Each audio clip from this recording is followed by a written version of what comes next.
السلام عليكم ورحمة الله وبركاته. إن الحمد لله نحمده ونستعينه ونستغفره ونعوذ بالله من شرور أنفسنا ومن سيئات أعمالنا. من يهده الله فلا مضل له ومن يضلل فلا هادي له. وأشهد أن لا إله إلا الله وحده لا شريك له. وأشهد أن محمدًا عبده ورسوله. اللهم صل على محمد وعلى آل محمد كما صليت على إبراهيم وعلى آل إبراهيم إنك حميد مجيد. اللهم بارك على محمد وعلى آل محمد كما باركت على إبراهيم وعلى آل إبراهيم إنك حميد مجيد. أما بعد فإن خير الكلام كلام الله وخير الهدي هدي محمد صلى الله عليه وسلم وشر الأمور محدثاتها وكل محدثة بدعة وكل بدعة ضلالة. أعوذ بالله من الشيطان الرجيم. يوم تجد كل نفس ما عملت من خير محضرا وما عملت من سوء تود لو أن بينها وبينه أمدا بعيدا. ترحال شهر الصبر ولهفاه وانصرما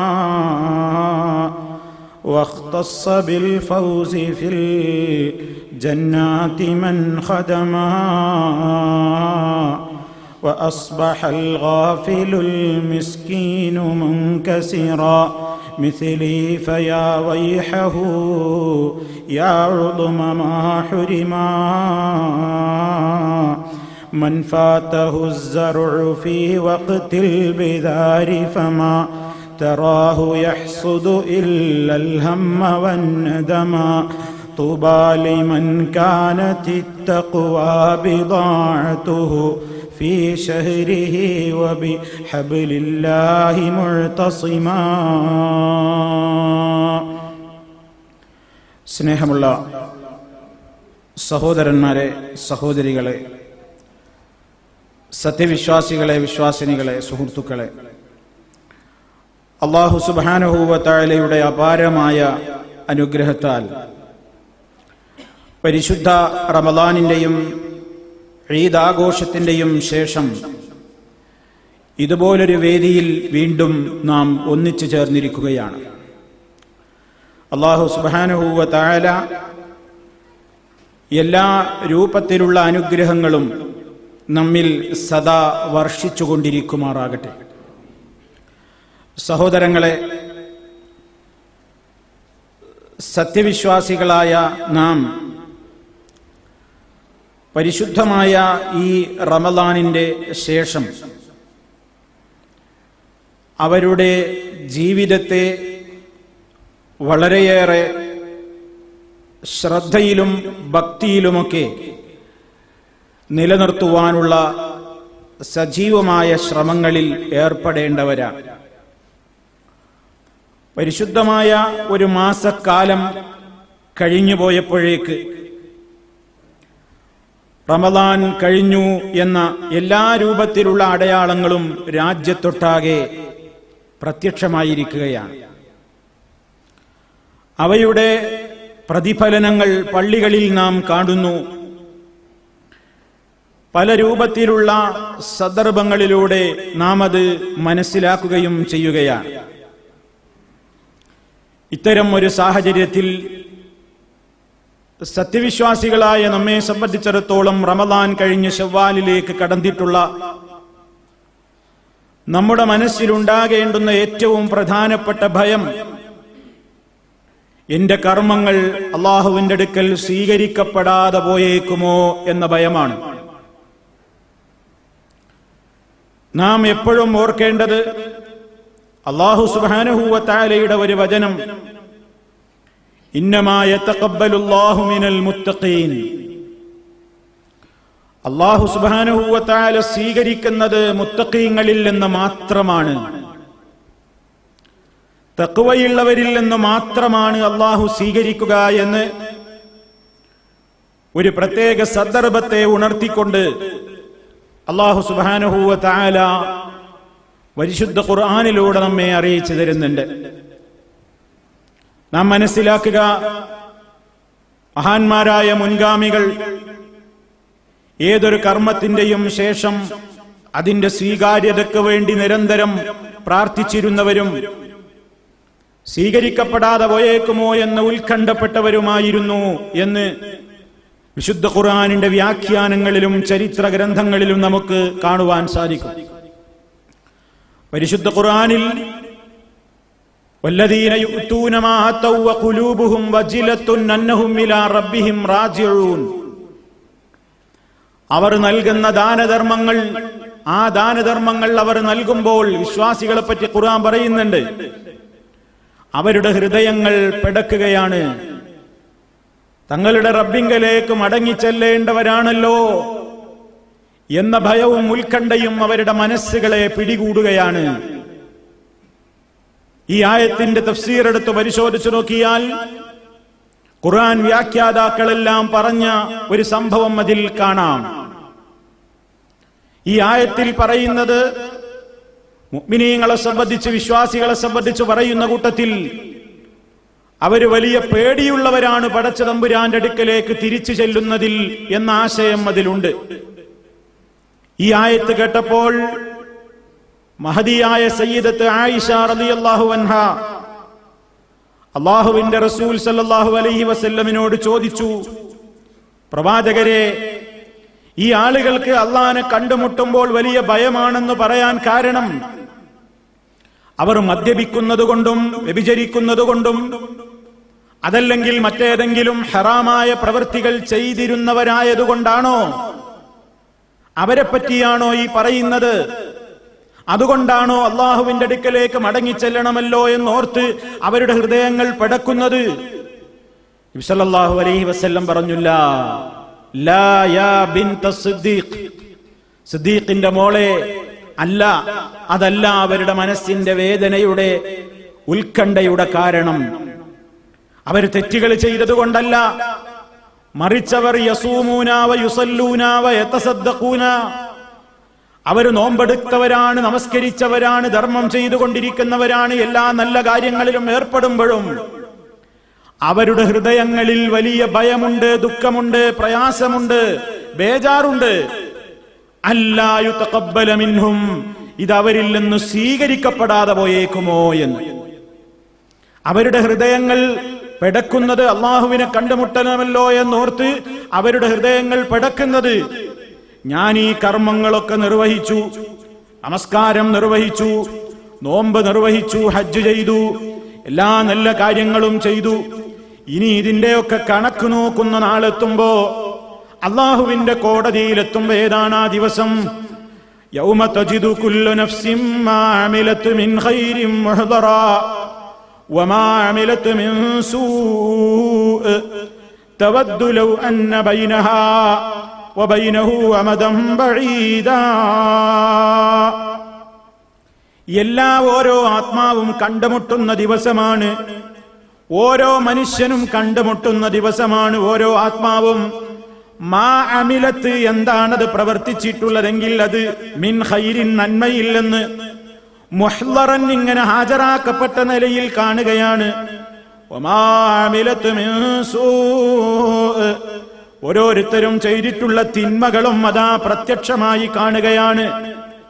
നന്മ അണുത്തൂക്കമാണെങ്കിലും കാണും, തിന്മ അണുത്തൂക്കമാണെങ്കിലും കാണും. നമുക്കെല്ലാം സുപരിചിതമായ ആയത്താണത്. ഫമൻ യഅമൽ മിസ്ഖാല ദർറത്തിൻ ഖൈറൻ യറഹു, ആര് അണുത്തൂക്കം നന്മ ചെയ്തിട്ടുണ്ടോ യറഹു, അതിനെ അവൻ കാണുന്നതാണ്. വമൻ യഅമൽ, ആരെങ്കിലും പ്രവർത്തിച്ചിട്ടുണ്ടെങ്കിൽ മിസ്ഖാല ദർറത്തിൻ, അണുത്തൂക്കം, ശർറൻ, തിന്മ ചെയ്തിട്ടുണ്ടെങ്കിൽ യറഹു, അതിനെയും അവൻ കാണുന്നതാണ്. അങ്ങനെ പ്രത്യക്ഷമായി ഓരോരുത്തരും ചെയ്തിട്ടുള്ള നന്മ തിന്മകൾ ഇങ്ങനെ കാണുമ്പോ അതാ ആ ഘട്ടത്തിൽ തിന്മ ചെയ്ത മനുഷ്യൻ കൊതിക്കുകയാണ്, ലൗ അന്ന ബൈനഹാ വബൈനഹു അമദൻ ബഈദാ, തന്റെയും ആ പാപങ്ങളുടെയും ഇടയിൽ വലിയ ദൂരമുണ്ടായെങ്കിൽ, ഞാനിങ്ങനെ ഒരു തിന്മ ചെയ്തിട്ടില്ലായിരുന്നുവെങ്കിൽ. ആ ഘട്ടത്തിൽ അള്ളാഹു അവരോട് വിളിച്ചു പറയും, യാ ഇബാദി, എന്റെ അടിമകളെ, ഇന്നമാ ഹിയ അഅ്മാലുകും ഉഹ്സിഹാ ലക്കും, ഇതായി കാണുന്നതൊക്കെ നിങ്ങൾ ചെയ്ത അമലുകളാണ്, നിങ്ങൾ ചെയ്ത പ്രവൃത്തികളാണ്. ഉഹ്സിഹാ ലക്കും, നിങ്ങൾക്ക് വേണ്ടി അതാ അതൊക്കെ ക്ലിപ്തപ്പെടുത്തി എഴുതി രേഖപ്പെടുത്തി വെച്ചതാണ്. സുമ്മ വഫീകും ഇയ്യാഹാ, അവയുടെ യഥാർത്ഥമായ പ്രതിഫലം ഞാൻ നിങ്ങൾക്ക് പൂർത്തിയാക്കി തരികയും ചെയ്യും ഇന്നത്തെ ദിവസം. അതുകൊണ്ട് ഫമൻ വജദ ഖൈറൻ, ആരെങ്കിലും നല്ലത് കാണുന്നുവെങ്കിൽ, നന്മ പ്രവർത്തിച്ചതായി ഒരാൾ കാണുന്നുവെങ്കിൽ, ഫൽയഹ്മദില്ലാഹ, അവൻ അല്ലാഹനെ സ്തുതിച്ചുകൊള്ളട്ടെ.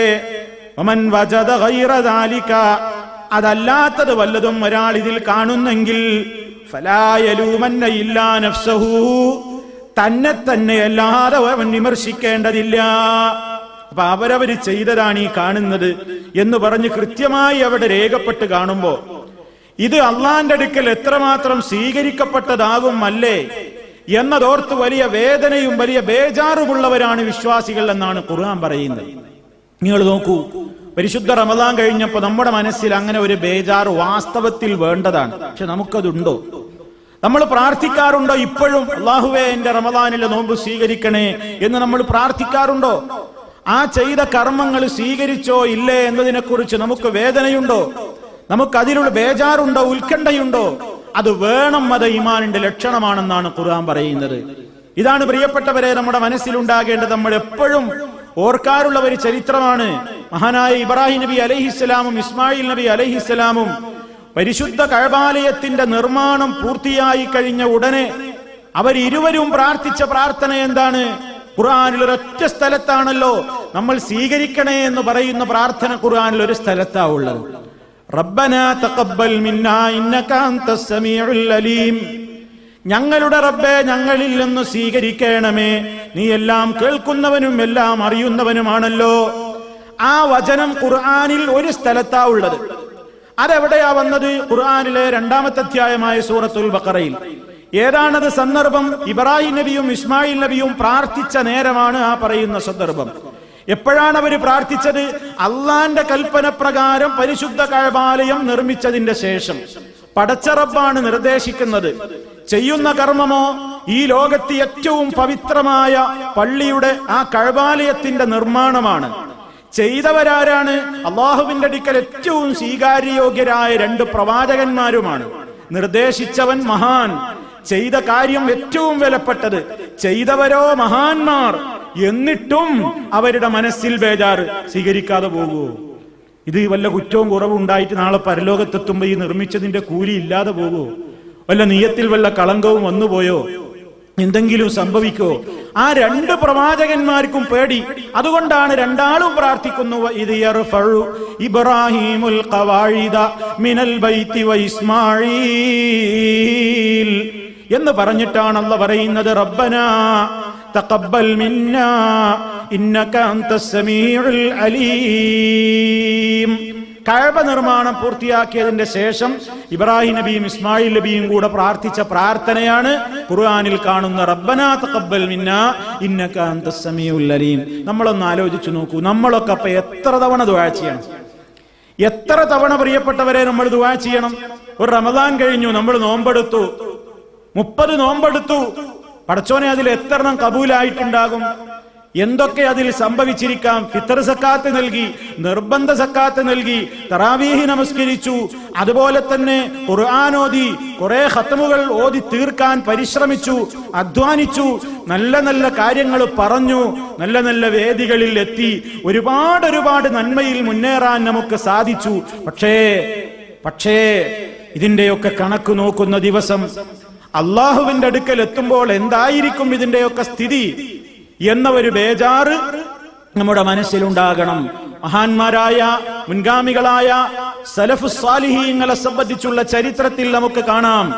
റമദാനിന്റെ 6 മാസം മുമ്പ് അവർ പ്രാർത്ഥിക്കാൻ തുടങ്ങും, അല്ലാഹുവേ നീ ഞങ്ങളെ ആരോഗ്യത്തോടുകൂടെ റമദാനിൽ എത്തിക്കണേ, ആരോഗ്യത്തോടുകൂടെ ഞങ്ങളെ റമദാനിൽ എത്തിച്ച് ഞങ്ങൾക്ക് നല്ല നല്ല കാര്യങ്ങൾ ചെയ്യാനുള്ള തൗഫീഖ് തരണേ എന്ന് അവര് പ്രാർത്ഥിക്കാറുണ്ടായിരുന്നു എന്ന് സലഫുസ് സാലിഹീങ്ങളെ സംബന്ധിച്ചുള്ള വിവരണ വേളകളിൽ നമുക്ക് കാണാൻ സാധിക്കും. റമദാനിന്റെ മുമ്പ് 6 മാസം അതാണ് അവരുടെ സ്ഥിതിയെങ്കിൽ, റമദാൻ കഴിഞ്ഞാലുള്ള 6 മാസം അവരുടെ സ്ഥിതി എന്താണ്? നിരന്തരം പ്രാർത്ഥനയാണ്, അല്ലാഹുവേ ഞങ്ങളിൽ നിന്ന് സ്വീകരിക്കണമേ എന്ന്. 6 മാസക്കാലം റമദാൻ കഴിഞ്ഞാൽ കഴിഞ്ഞ റമദാനിൽ അത് സ്വീകരിക്കണേ എന്ന പ്രാർത്ഥന. പിന്നെയുള്ള 6 മാസമോ ആരോഗ്യത്തോടെ ഈ വരുന്ന റമദാനിൽ ഇബാദത്തെടുക്കാനുള്ള തൗഫീഖിൽ ആ മാസത്തിലേക്ക് എത്തിക്കണേ എന്ന പ്രാർത്ഥന. ഇങ്ങനെ നിരന്തരം ആ ഒരു മാനസികമായ അവസ്ഥ കാത്തു സൂക്ഷിച്ചിരുന്നവരായിരുന്നു മുത്തഖീങ്ങൾ, നല്ലവരായ മുൻഗാമികൾ എന്നാണ് ചരിത്രം നമുക്ക് പഠിപ്പിച്ചു തരുന്നത്. അതുകൊണ്ട് പ്രിയപ്പെട്ടവരെ, നമ്മുടെ മനസ്സിലുണ്ടാകേണ്ടത് അല്ലാഹുവേ ഞങ്ങളിൽ നിന്ന് നീ കബൂലാക്കണമേ എന്ന പ്രാർത്ഥനയാണ്. ഇനി നാം മനസ്സിലാക്കുക, ഈ പ്രാർത്ഥന നമ്മൾ നിർവഹിക്കുമ്പോൾ നമ്മുടെ മനസ്സിനോട് നമ്മൾ ചോദിക്കുക, ഇത് സ്വീകരിക്കപ്പെട്ടതായോ അല്ലേ എന്നറിയാനുള്ള ചില അടയാളങ്ങളുണ്ട്. നമ്മുടെ കർമ്മം സ്വീകാര്യയോഗ്യമായോ അല്ലേ, അത് 100% അറിയാ പടച്ചവന്റെ കോടതിയിൽ എത്തുമ്പോഴാണ്. പക്ഷെ ഇവിടെ നിന്നേ ഒരു പരിശോധന നടത്താൻ അവസരമുണ്ടെന്നാണ് പണ്ഡിതന്മാർ പറയുന്നത്. അതെന്താ? ശവ്വാൽ മുതൽക്കുള്ള ജീവിതം നമ്മളൊന്ന് പരിശോധിച്ചാൽ മതി എന്നാണ് അവര് പറയുന്നത്. ശവ്വാൽ മുതൽക്കുള്ള നമ്മുടെ ജീവിതം, ശവ്വാൽ 1 മുതൽ പെരുന്നാൾ മുതൽ ഇനി അങ്ങോട്ടുള്ള നമ്മുടെ ജീവിതം, ഇപ്പൊ ഇത്രയും ദിവസം കഴിഞ്ഞു എങ്ങനെയായിരുന്നു, ഇനി അങ്ങോട്ടുള്ള ജീവിതവും എങ്ങനെയായിരിക്കണം എന്നത് ചിന്തിക്കുകയും അതനുസരിച്ച് പ്രവർത്തിക്കുകയും ചെയ്തുവെങ്കിൽ നമുക്ക് സമാധാനിക്കാം, കഴിച്ച ഔഷധം കുറച്ചൊക്കെ ശരീരത്തിന് ഫലിക്കുന്നുണ്ട് എന്ന്. ഇല്ലെങ്കിലോ ആ മരുന്ന് കഴിച്ചതൊക്കെ വെറുതെയായി. വലിയ അധ്വാനമായിരുന്നു. അന്ന് നമുക്ക് കണ്ണുകളെ നിയന്ത്രിക്കാൻ കഴിഞ്ഞിരുന്നു, കാതുകളെ നിയന്ത്രിക്കാൻ കഴിഞ്ഞിരുന്നു, നാവിനെ നിയന്ത്രിക്കാൻ കഴിഞ്ഞിരുന്നു, നമ്മുടെ കൈകാലുകളെ നിയന്ത്രിക്കാൻ സാധിച്ചിരുന്നു, നമ്മെ മുഴുവൻ നമുക്ക് നിയന്ത്രിക്കാൻ സാധിച്ചിരുന്നു. എന്തായിരുന്നു കാരണം? പരിശുദ്ധമായ റമദാനിലെ വ്രതാനുഷ്ഠാനം നിർവഹിച്ചു കൊണ്ടിരിക്കുന്നവനാണ് ഞാൻ എന്ന ബോധമായിരുന്നു അത്. ആ ബോധം വരുമ്പോ പറ്റൂല, അടങ്ങ്, നീ അത് കാണരുത്, കേൾക്കരുത്, പറയരുത്, പോകരുത്, നോക്കരുത്, അവിടെ പോകരുത്, ചെയ്യരുത് ഒക്കെ നമ്മുടെ മനസ്സ് നമ്മളോട് പറഞ്ഞു. എന്താ കാരണം? നോമ്പാണ്. ഇനി ആ നോമ്പിന്റെ പിൻബലമില്ലാതെ നമുക്കിനിയും മുത്തഖീങ്ങളായി ജീവിക്കാൻ സാധ്യമാണോ എന്നതാണ് നാം ഇനി വരും നാളുകളിൽ നാം ഏറ്റവും കൂടുതൽ അഭിമുഖീകരിക്കേണ്ടി വരുന്ന ഏറ്റവും വലിയ വെല്ലുവിളി. എന്റെയും നിങ്ങളുടെയും മുമ്പിലുള്ള ഏറ്റവും വലിയ വെല്ലുവിളി ഇനി എന്താണ്? നോമ്പിന്റെ പിൻബലമില്ലാതെ തന്നെ നിനക്ക് മുത്തഖിയാകാൻ സാധ്യമാണോ? ആ ചോദ്യത്തിനായി നമ്മൾ ഉത്തരം കണ്ടെത്തേണ്ടത്. റമദാനിൽ ഒരു ഒഴുക്കാണ്, എല്ലാവരും നോമ്പുകാരാണ്, ഞാനും നോമ്പുകാരനാണ്. എല്ലാവരും അതാ ജമാഅത്ത് വാങ്ക് കേട്ട പള്ളിയിലേക്ക് ഓടുന്നു, ഞാനും പോകുന്നു. എല്ലാവരും അതാ തറാവീഹ് നിസ്കാരത്തിന് ഓടുന്നു, ഞാനും പോകുന്നു. എല്ലാവരും അതാ മറ്റ് ഹറാമുകളിൽ നിന്നൊക്കെ മാറി ഖുർആൻ ഓതുന്നു, പള്ളിയിൽ സമയം കഴിച്ചു കൂട്ടുന്നു, ഞാനും കഴിച്ചു കൂട്ടുന്നു. അപ്പൊ എല്ലാവരും എന്നതാകുമ്പോ ഒരു സുഖമുണ്ടതിൽ, ഒരു സുഖം, ഒഴുക്കിലിങ്ങനെ ഒപ്പങ്ങനെ പോകുമ്പോ ഒരു സുഖം. അതേ അവസരത്തിൽ ഒഴുക്കങ്ങ് നിൽക്കുമ്പോൾ ഇപ്പൊ ഒഴുക്കൊക്കെ നിന്നു. ഇപ്പൊ പള്ളികളിൽ പണ്ടത്തെ തിരക്കില്ല. പോയി നോക്കൂ, നിങ്ങൾ സുബഹിക്ക് പങ്കെടുക്കുന്ന പള്ളികളെല്ലാവരും ഒന്ന് മനസ്സിൽ കാണൂ. നിങ്ങളെല്ലാവരും സുബഹി നമസ്കരിക്കുന്ന പള്ളികളൊന്ന് മനസ്സിൽ കാണൂ. കാലിയാണ്. നിറഞ്ഞു നിന്നിരുന്ന പള്ളികൾ 2, 2.5, 3, 3.5 സഫുകളിൽ ഒതുങ്ങുന്നു. എവിടെ പോയി ഈ ആളുകളൊക്കെ? ഈ മനുഷ്യന്മാരൊക്കെ എവിടെ പോയി? മരിച്ചുപോയോ? വിസ ക്യാൻസലാക്കി നാട്ടിൽ പോയോ? മറ്റു രാജ്യങ്ങളിലേക്ക് ചേക്കേറിയോ? റൂം മാറിയതാണോ? ഒന്നുമല്ല. എല്ലാവരും ആ പള്ളിയുടെ പരിസരത്ത് സുഖമായി ഉറങ്ങുന്നുണ്ട്. അസ്സലാത്തു ഖൈറും മിനൻ നൗം, ഉറക്കിനേക്കാൾ ഏറ്റവും ഉത്തമം നമസ്കാരമാണ്. വരൂ, വിജയിക്കണോ, വരൂ പള്ളിയിലേക്ക്, അതാ നമസ്കാരത്തിലേക്ക് വരൂ എന്നിങ്ങനെയുള്ള വിളിയാളം കേൾക്കുന്നുണ്ട്. അവരുടെ കർണപുടങ്ങളിൽ അത് വന്ന് അലക്കുന്നുണ്ട്. പക്ഷേ ഇല്ല, പള്ളികളിലേക്കില്ല. അതെന്താ കാരണം? നബി സല്ലല്ലാഹു അലൈഹി വസല്ലം പറഞ്ഞു, ലാ തകൂനു ഇമ്മ, നിങ്ങൾ ഒപ്പം കൂടികളാകരുത്. ഒപ്പം കൂടിയുടെ സ്വഭാവം എന്താണ്? എല്ലാവരും നന്മ ചെയ്യുമ്പോൾ അവനും നന്മ ചെയ്യും. അങ്ങനെ പറ്റൂല എന്നാണ്. എല്ലാവരും നന്മയും ഞാനും ചെയ്യാ, അതിന് വലിയൊരു പ്രയാസമല്ല. എല്ലാവരും നന്മ ചെയ്യുമ്പോ ഞാനും നന്മ ചെയ്യാ, നന്മയുടെ ഒരു സീസൺ. ആ സീസണിലൊരു ഭക്തി. എല്ലാവരും പള്ളിയിൽ പോണവ ഞാനും പോവാ, മോശല്ലേ ഇവിടെ ഇങ്ങനെ നിൽക്കണത്? എല്ലാവരും നോമ്പാണ്, എനിക്കും നോമ്പാണ്. ഇതുവരെ പള്ളി കയറാത്തവനോ ഒന്ന് പള്ളി കയറി, ഒക്കെ നല്ല കാര്യം തന്നെ. പക്ഷേ ഇപ്പൊ ആ ഒഴുക്കിന് തീർന്നപ്പോ ഖുർആൻ ഒരു കാര്യം പറഞ്ഞില്ലേ, മലവെള്ളപ്പാച്ചിൽ ഒഴുകി വരും പോലെ. മലവെള്ളത്തിൽ പലതും ഉണ്ടാവും, ചപ്പും ചവറും ചണ്ടിയും ഒക്കെ ഒഴുകി ഒന്നാകെ അങ്ങോട്ട് വരും. എന്നിട്ട് ഖുർആൻ പറയണേ, അതിലെ നുരയും പതയുമൊക്കെ ആ മലവെള്ളം ഒതുങ്ങുന്നതോടുകൂടി കാണാനില്ല. നുരയും പതയൊക്കെ ഭയങ്കരമായിരിക്കും മലവെള്ളമാണ് വരുമ്പോ. വെള്ളാണ് പോയാ നുരയും പതിയൊന്നും കാണാനില്ല, ഒഴുക്ക് നിന്നു. എന്നാൽ ജനങ്ങൾക്ക് ഉപകാരപ്രദമായ നല്ല വസ്തുക്കൾ വല്ലതും അതിലൂടെ ഒഴുകി വന്നിട്ടുണ്ടെങ്കിൽ അതവിടെ ആ മണ്ണിലേക്ക് ആണ്ടിറങ്ങിയിട്ട് അത് കായ്കളും കനികളും പുഷ്പങ്ങളും ഒക്കെ ആയിട്ട് പുറത്തേക്ക് വന്ന് അതവിടെ തന്നെ സ്ഥിരമായി നിലനിൽക്കുന്നു. റമദാനിലുള്ള ഒഴുക്കിൽ ആ ഒഴുക്ക് ഇങ്ങനെ നോക്കിയിട്ട് പള്ളിയിലേക്ക് പോയപ്പോ എന്തായിരുന്നു? മഗ്രിബിനൊക്കെ തിരക്ക്. എന്താ? നല്ല ബിരിയാണിയാണ് പള്ളിയിൽ, നല്ല ബിരിയാണി പള്ളിയിൽ. അപ്പൊ ഭയങ്കര ഫുൾ. സാധാരണ പോണവനക്കൊക്കെ പിന്നിലായി, ഓൻ പറഞ്ഞിട്ടാണ്ട് എത്താൻ വിചാരിക്കുന്നവനൊക്കെ പിന്നിലായി, ഒന്നാം സഫില് മുന്നിൽ ആളുകളായി. അവര് പിന്നെ റമദാൻ കഴിഞ്ഞു, അവര് പോയി. എവിടെയാണ് മാറ്റം സംഭവിക്കുന്നത്? നബി സല്ലല്ലാഹു അലൈഹി വസല്ലം പറഞ്ഞു, മുനാഫിഖീങ്ങളെ സംബന്ധിച്ച് പറഞ്ഞു, ഒരൽപ്പം ദുന്യാവിന്റെ ആനുകൂല്യങ്ങൾ കിട്ടുമെന്ന് കണ്ടാൽ മുട്ടുകുത്തി ഞെരങ്ങിയിട്ടെങ്കിലും അവർ പള്ളിയിലേക്ക് എത്തുമായിരുന്നു ജമാഅത്തിന് എന്ന് നബി സല്ലല്ലാഹു അലൈഹി വസല്ലം അവിടുത്തെ കാലഘട്ടത്തിൽ ജീവിച്ച മുനാഫിക്കീങ്ങളെ സംബന്ധിച്ചു പറഞ്ഞു. അഥവാ യുദ്ധമൊക്കെ കഴിഞ്ഞിട്ട് നബിയും സഹാബത്തൊക്കെ മടങ്ങി വന്ന് യുദ്ധത്തിൽ ലഭിച്ച സമരാർജിത സ്വത്തുക്കൾ പള്ളിയിൽ വെച്ച് വിഹിതം വെക്കുന്ന നേരത്ത് മദീനത്തെ പള്ളിയിൽ അതുവരെ വരാത്ത, നമസ്കാരത്തിന് വരാത്ത മുനാഫിക്കീങ്ങളൊക്കെ നിറഞ്ഞു കവിയുമായിരുന്നു എന്നാണ്. എന്താ കാരണം? അവിടെ പൈസ വിതരണം ചെയ്യുന്നുണ്ട്, അവിടെ ആനുകൂല്യങ്ങൾ വിതരണം ചെയ്യുന്നുണ്ട്. അത് നബി സല്ലല്ലാഹു അലൈഹി വസല്ലം പറഞ്ഞു, ഒരു ആട്ടിന്റെ കുളമ്പെങ്കിലും കിട്ടുമെന്ന് കണ്ടാൽ, അത്രയെങ്കിലും ഭൗതികമായി ഒരു നേട്ടമുണ്ടെങ്കിലേ മുനാഫിഖ് പള്ളിയിൽ വരൂ എന്നാണ് നബി സല്ലല്ലാഹു അലൈഹി വസല്ലം പറയുന്നത്. പ്രിയപ്പെട്ടവരെ, നമ്മൾ അങ്ങനത്തെവരല്ല, ആവാൻ പാടില്ല. അല്ലാഹു നമ്മെ അത്തരക്കാരിൽ നിന്ന് കാത്തുരക്ഷിക്കുമാറാകട്ടെ. നോക്കൂ നിങ്ങൾ, ഭയഭക്തി ഒരു സീസണിൽ ഒതുങ്ങി നിൽക്കുകയാണ്. സഹോദരിമാര് പലരും റമദാനാകുമ്പോ അതാ വീടുകളിൽ ഖുർആൻ പാരായണം ഉണ്ടായിരുന്നു. പരിശുദ്ധ റമദാൻ ആയതോടുകൂടി റമദാനിന്റെ അവസാന മഗ്രിബിനാണ് എടുത്തു വെച്ചതാ ഖുർആൻ. ഇനി അത് തുറക്കൂല, ഇനി അത് തുറക്കൂല പല ആളുകളും. വാസ്തവത്തിൽ അങ്ങനെയാണോ വേണ്ടത്? അല്ല. ഈ കഴിഞ്ഞ റമദാൻ നമ്മിൽ വല്ല സ്വാധീനവും ഉണ്ടാക്കിയോ എന്ന് നോക്കേണ്ടത് ഇനി അങ്ങോട്ടുള്ള ജീവിതത്തിലൂടെയാണ്. ഇനി അങ്ങോട്ടുള്ള ജീവിതത്തിലൂടെയാണ്. ജമാഅത്ത് നമസ്കാരം, അതിൽ നമുക്ക് കണിശത പുലർത്താൻ സാധിക്കുന്നുണ്ടോ? പ്രിയപ്പെട്ടവരെ, നമ്മൾ ഏറ്റവും കൂടുതൽ ചിന്തിക്കുക, ജമാഅത്ത് നമസ്കാരം നിർബന്ധമാണ്. നിങ്ങൾ നോക്കൂ, പ്രവാചകൻ സല്ലല്ലാഹു അലൈഹി വസല്ലമിന്റെ കാലത്ത് സ്വലാത്തുൽ ഖൗഫിന്റെ നിയമം പഠിപ്പിച്ചു. എന്താ സ്വലാത്തുൽ ഖൗഫ് എന്ന് പറഞ്ഞാൽ? യുദ്ധരംഗത്ത് ശത്രുവുമായി ഏറ്റുമുട്ടുന്ന നേരത്ത് പോലും നമസ്കാരത്തിന്റെ നിയമങ്ങൾ ഖുർആൻ പറയുന്നുണ്ട്. ശത്രുവുമായിട്ട് യുദ്ധക്കളത്തിലായിരിക്കുന്ന നേരത്ത് വരെ സ്വലാത്തുൽ ഖൗഫ്, ഭയമുള്ള നേരത്തുള്ള നമസ്കാരത്തിന്റെ നിയമം ഖുർആൻ പറയുന്നുണ്ട്. അത് പറയുന്നിടത്ത് നിങ്ങൾ നോക്കൂ, ഒരുപാട് ഇളവുകൾ ആ ഘട്ടത്തിൽ അള്ളാഹുവിന്റെ റസൂല് നൽകുന്നുണ്ട്, ഇസ്ലാം നൽകുന്നുണ്ട്. യുദ്ധം ചെയ്തുകൊണ്ടിരിക്കുന്ന നേരത്ത് സാധാരണ നമസ്കാരത്തിൽ നമുക്ക് അധിക ചലനങ്ങൾ പാടില്ല. നിസ്കരിക്കുമ്പോ നമ്മൾ അധികം ഇങ്ങനെ കയ്യും കാലും ഇളക്കി ശരീരം ചലിപ്പിക്കാൻ പാടില്ലല്ലോ. എന്നാൽ യുദ്ധരംഗത്ത് ഇസ്ലാം പറഞ്ഞു, നടക്കേണ്ടി വന്നാൽ നടന്നു നിസ്കരിച്ചോ, അതുപോലെ തന്നെ ഓടേണ്ടി വന്നാൽ ഓടാം, ശരീരം ഇളക്കാം, ആയുധം കയ്യിലേന്താം, മുന്നോട്ട് നടക്കാം, പിന്നോട്ട് നടക്കാം എന്നൊക്കെയുള്ള ഇളവുകൾ നൽകി. റക്അത്തിന്റെ എണ്ണത്തിൽ ഇളവുകൾ നൽകി, റക്അത്തിന്റെ രൂപത്തിൽ ഇളവുകൾ നൽകി, അതിന്റെ എണ്ണത്തിൽ ഇളവുകൾ നൽകി. പല കാര്യങ്ങൾക്കും യുദ്ധരംഗത്തുള്ള നമസ്കാരത്തിന് ഇളവ് നൽകിയപ്പോഴും ഖുർആൻ എന്തിന് ഇളവ് നൽകിയില്ല? നമ്മളൊക്കെ ഒറ്റക്കൊറ്റക്ക് നിസ്കരിച്ചോ എന്ന് പറഞ്ഞില്ല. യുദ്ധരംഗത്ത് നിസ്കരിക്കുന്നിടത്തും പറഞ്ഞത് എന്താണ്? അള്ളാന്റെ റസൂലിന്റെ കൂടെ ജമാഅത്തായി നിർവഹിക്കാനാണ്.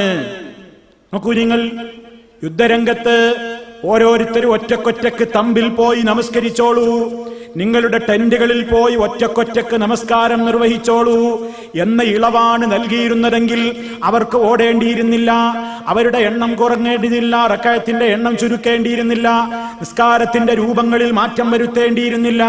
ഒരുപാട് കാര്യങ്ങളിൽ അവർക്ക് ശ്രദ്ധിച്ച് ഒറ്റക്ക് പൂർണ്ണമായി നമസ്കരിക്കാമായിരുന്നു. പക്ഷേ ആ കാര്യങ്ങളൊക്കെയും മാറ്റിവെച്ചുകൊണ്ട് അതൊക്കെ നിങ്ങൾ ചെയ്തോ, അധികം കൈയും കാലൊക്കെ ചലിപ്പിക്കേണ്ടി വന്നാലും നടക്കേണ്ടി വന്നാലും എന്തൊക്കെ ചെയ്യേണ്ടി വന്നാലും അതിലൊക്കെ ഇളവ് നൽകി. പക്ഷേ ജമാഅത്തിന്റെ കാര്യത്തിൽ ഇളവ് നൽകിയില്ല. ജമാഅത്തിന്റെ കാര്യത്തിൽ ഇളവ് നൽകിയില്ല. അല്ലാഹുവിന്റെ റസൂലിനോട് പറയുന്നത് വൈദാ കുൻത ഫീഹിം ഫഖംത ലഹുമുസ് സ്വലാത്ത ഫൽതഖും ത്വായിഫത്തും മിൻഹും മഅക എന്നിങ്ങനെ പറഞ്ഞുകൊണ്ട് ഖുർആൻ പറയുന്നു. എന്ത്? ഓരോരുത്തരും അവരുടെ കൂടെ അള്ളാഹുവിന്റെ റസൂലിന്റെ കൂടെ നമസ്കരിക്കേണ്ടുന്ന രൂപങ്ങളെ സംബന്ധിച്ച് വളരെ കൃത്യമായി ഖുർആൻ അങ്ങ് വിവരം കൊടുക്കുകയാണ് ചെയ്യുന്നത്. അങ്ങനെ സുജൂദ് ചെയ്യുമ്പോ നിങ്ങൾ നിസ്കാരത്തിന് നിൽക്കുമ്പോ ആയുധമെടുത്തു നിന്നോളൂ, അങ്ങനെ ഒരു കൂട്ടർ സുജൂദ് ചെയ്യുമ്പോൾ മറ്റവര് കാത്തു നിൽക്കട്ടെ എന്നൊക്കെ പറഞ്ഞൊരു പ്രത്യേക രൂപത്തിലുള്ള നിസ്കാരം പഠിപ്പിച്ചപ്പോഴും എന്താ പറയുന്നത്? ഒറ്റക്കൊറ്റക്ക് ചെയ്തോന്ന് അപ്പോഴും പറയുന്നില്ല. അപ്പൊ എത്രയാണ് ഇതിന്റെ ഗൗരവം? ജമാഅത്ത് നമസ്കാരം വളരെ ഗൗരവമാണ്. അത് റമളാനിൽ നമ്മൾ കണിശത കാത്തു സൂക്ഷിച്ചവരാണെങ്കിൽ പ്രിയപ്പെട്ടവരെ, റമളാനിലെ നാഥൻ തന്നെയാണ് ശവ്വാലിലും നമ്മോടൊപ്പമുള്ളത്. അവൻ തന്നെയാണ് കൽപ്പിക്കുന്നത്. ജമാഅത്തിന്റെ കാര്യത്തിൽ നമുക്ക് രക്ഷയില്ല. അതുകൊണ്ട് ആ കാര്യത്തിൽ വലിയ ശ്രദ്ധ നമുക്കുണ്ടാകണം. നമസ്കാരങ്ങൾ സമയത്ത് നിർവഹിക്കുവാനുള്ള ശ്രദ്ധ നാം ഏറ്റവും കൂടുതൽ ഈ അവസരത്തിൽ ചിന്തിക്കേണ്ടതുണ്ട്. അതുപോലെ തന്നെ റമളാൻ കഴിഞ്ഞാലും റമളാനിന്റേതായ ആ ഒരു ചിന്ത നമ്മുടെ മനസ്സിൽ നിലനിർത്താൻ ഉതകുന്ന ഏറ്റവും പ്രധാനപ്പെട്ട കാര്യമാണ് സുന്നത്ത് നോമ്പുകൾ. പരിശുദ്ധ റമളാൻ കഴിഞ്ഞാലും സുന്നത്ത് നോമ്പുകൾക്ക് ചാൻസുകൾ ഇനിയും എമ്പാടുമാണ്. നമുക്കതാ ഇപ്പോൾ തന്നെ ഒരു ചാൻസ് ഉണ്ടല്ലോ. ശവ്വാൽ മാസത്തിലെ 6 നോമ്പ് നമുക്ക് അനുഷ്ഠിക്കൽ വളരെ പ്രാധാന്യമുള്ളതാണ്. ഒരാള് റമളാനിൽ നോമ്പനുഷ്ഠിക്കുകയും ശവ്വാലിൽ നിന്ന് 6 ദിവസം പിന്നീട് അതിനെ തുടർന്നുകൊണ്ട് നോമ്പെടുക്കുകയും ചെയ്താൽ കൊല്ലം മുഴുവൻ നോമ്പെടുത്തതിന് തുല്യമാണ് എന്ന ആശയമാണ് നബി സല്ലല്ലാഹു അലൈഹി വസല്ലം പഠിപ്പിച്ചു തരുന്നത്. നിങ്ങൾ ചിന്തിച്ചു നോക്കൂ, നമുക്ക് ഏറ്റവും പുണ്യമുള്ളൊരു സംഗതിയാണത്. ഇന്ന് ഖുത്ബയിൽ നമ്മൾ വിവരിച്ചതാണ്. സുദീർഘമായി ഞാൻ അതിലേക്ക് പ്രവേശിക്കുന്നില്ല. പക്ഷേ അവിടെ പങ്കെടുത്തിട്ടില്ലാത്തവരുണ്ടെങ്കിൽ ഒരു സൂചന രൂപത്തിൽ നൽകുകയാണെന്ത്? പരിശുദ്ധ റമളാൻ കഴിഞ്ഞു, ശവ്വാലിലെ 6 നോമ്പ് നമുക്കെടുക്കാൻ സാധ്യമായിട്ടില്ലെങ്കിൽ നിരാശരാവേണ്ടതില്ല. ഈ മാസം അവസാനിക്കുന്നതിന്റെ മുമ്പായി ഏതെങ്കിലും 6 ദിവസം അനുഷ്ഠിച്ചാലും ഇൻഷാ അല്ലാഹ് നമുക്ക് ആ പുണ്യം കരസ്ഥമാകുന്നതാണ്. റമളാനിലെ നോമ്പുകൾ വല്ല വിധേനയും നഷ്ടപ്പെട്ടവരാണെങ്കിൽ ആ നഷ്ടപ്പെട്ട നോമ്പുകൾ ഖളാ വീട്ടുന്നതിനാണ് മുൻഗണന കൊടുക്കേണ്ടത്. അതിന്റെ ശേഷം നമ്മൾ ഈ ശവ്വാലിൽ തന്നെ 6 നോമ്പും അനുഷ്ഠിക്കുന്നതാണ് ഉത്തമം എന്നാണ് പണ്ഡിതന്മാര് പറയുന്നത്. കാരണം ഹദീസിന്റെ വാചകം അതാണ് തെളിയിക്കുന്നത്. മൻ സാമ റമളാന, റമളാൻ നോമ്പെടുക്കുക. അപ്പൊ റമളാനിലെ മുഴുവൻ നോമ്പെടുത്തിട്ട് പിന്നീട് 6 ശവ്വാലിൽ നിന്ന് അനുഷ്ഠിക്കുകയും ചെയ്താൽ അത് ഏറ്റവും വർഷം മുഴുവൻ നോമ്പെടുത്തതുപോലെ എന്ന മഹത്വമായ ഏറ്റവും വലിയ പുണ്യത്തിന് നമ്മെ അർഹരാക്കി തീർക്കുന്നു എന്നതാണ്. അതുകൊണ്ട് അതിപ്പോ കുറച്ചൊരു പ്രയാസാണെങ്കിലും നമുക്കത് വലിയ പുണ്യത്തിന് കാരണമാണ്. ഏതെങ്കിലും സംഗതിവശാൽ നഷ്ടപ്പെട്ടിട്ടുണ്ടെങ്കിൽ അത് പെട്ടെന്ന് വീണ്ടെടുത്ത് ഇനിയുമുണ്ടല്ലോ. ഇപ്പൊന്ന് ശവ്വാൽ കുറച്ചല്ലേ ആയുള്ളൂ. ശവ്വാൽ ഇന്ന് 8 കഴിഞ്ഞ് 9ാമത്തെ രാത്രിയിലാണ് നമ്മളുള്ളത്. ഇനിയും നമ്മുടെ മുമ്പിൽ 10-20 ദിവസങ്ങളിലേറെ ബാക്കി കിടക്കുകയാണ്. വീട്ടേണ്ടവർക്ക് വീട്ടാൻ, റമളാനിലേതും വീട്ടാനും ശവ്വാലിലേത് തന്നെ നമുക്ക് 6 ദിവസം അനുഷ്ഠിക്കാനുമൊക്കെ നമ്മുടെ മുമ്പിൽ ഇനിയും സമയമുണ്ട്, സന്ദർഭമുണ്ട്. തുടർച്ചയായിട്ടാണെങ്കിൽ അങ്ങനെ, അതല്ലെങ്കിൽ നമുക്ക് സൗകര്യമുള്ള ദിവസങ്ങളിലാണെങ്കിൽ അങ്ങനെ. ഏതായിരുന്നാലും നമ്മൾ ആ പുണ്യത്തെ സംബന്ധിച്ചിടത്തോളം ഓർക്കുക. അതുപോലെ തന്നെ എല്ലാ തിങ്കളും വ്യാഴവും നോമ്പ് സുന്നത്തുണ്ട്. അതുപോലെ തന്നെ മുഹറം 9-നും 10-നും നോമ്പ് സുന്നത്തുണ്ട്. അതുപോലെ എല്ലാ അറബി മാസവും 13, 14, 15 എന്നീ ദിവസങ്ങൾ നോമ്പ് സുന്നത്തുണ്ട്. ഇങ്ങനെ അറഫാ ദിനത്തിൽ നോമ്പ് സുന്നത്തുണ്ട്. ഇങ്ങനെ ഇസ്ലാമികമായി നമ്മുടെ മുമ്പിൽ ഇനിയുമതാ വ്രതം അനുഷ്ഠിക്കുവാനുള്ള പ്രത്യേകമായ അവസരങ്ങൾ വന്നുകൊണ്ടിരിക്കുകയാണ്.